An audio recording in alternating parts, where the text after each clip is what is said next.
Today's beading lesson is about knotting gemstones, and there are a couple of different techniques that you can use to knot your stones onto cord. So the first thing that you need to get started is some cording that has a needle attached. And you want to use this type of cord that comes on a card, and it does have a little crease in it, so as you unwind it, just pull gently on your cording to take those creases right out, and that will make your knots a lot more tight and consistent as well. And then the next thing that you want is a bead reamer. Now a reamer is kind of like a sandpaper, but it has a conical tip that fits down inside a bead. And the way that they work is you want to use always a little dish of water if you're using a battery operated reamer, because it moves really fast and it creates some heat on the bead. You wouldn't want to burn yourself. So you hold this down in the water and then use your reamer to take off part of that inside of the hole, and that's so that you can pass your cording several times through the bead. And the reason that's as important is because at the beginning and the end of the knotted piece, you're going to run your cording twice through those beads. So you ream the first few beads that you're going to string onto your necklace. So lay that aside. Now the next thing that you'll need to know about is French wire. And this is a hollow tube of coiled wire that passes over the ends of the necklace. If you take a look at the finished necklace here, right here you can see the French wire is coiled around at the base of that first bead through the chain. And now if you're using a clasp here, it's the same kind of idea. You still use French wire to cover the end of your cording where it meets anything that is metal, because that can cause some abrasion and breakage there on your cording. So to get started knotting, normally you would string all of your beads onto your cord. And I just put a few here so that I can show you the different kinds of tools that you can use to make knots. So one type is this type of knotter that is handheld. And what you do for this one is you want to hold the extra beads in your hand, passing that first bead around, make a loop over your fingers, drop this through, and then use your tool, the awl pointing away from you, cover it with your fingertip, then pull straight up. And this settles the knot into position right by that bead.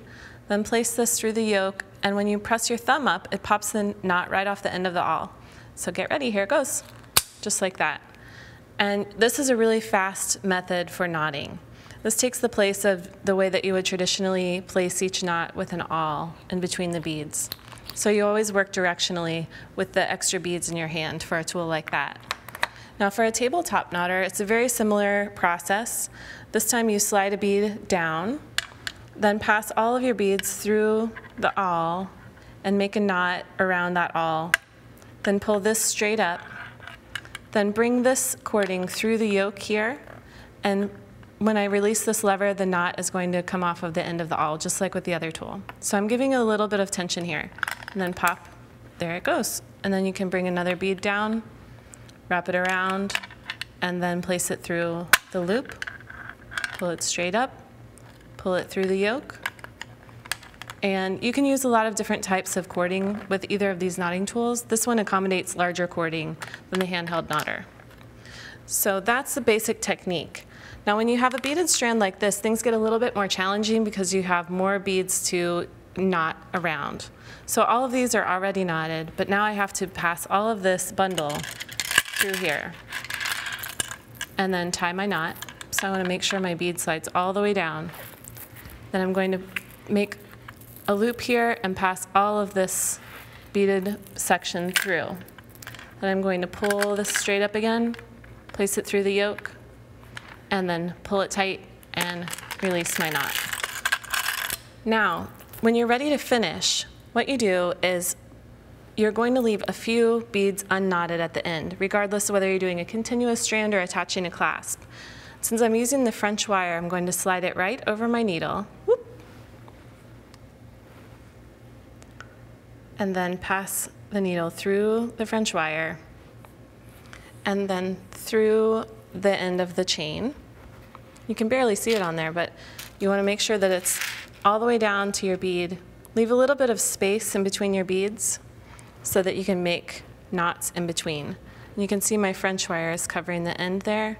I'm just going to pass this through here, and then I'm ready to tie a hand knot. So I would just tie a couple of hand knots here and then pull this so that you are taking up a little bit more of this space, before you knot, because you just want to leave enough space between your beads here so that you can create a knot between each. Then you add a drop of jeweler's cement and trim your extra, and you are ready to go. I'm going to take a look at my extra pieces here. I have a knotted continuous strand, and then this is a traditional method of knotting pearls.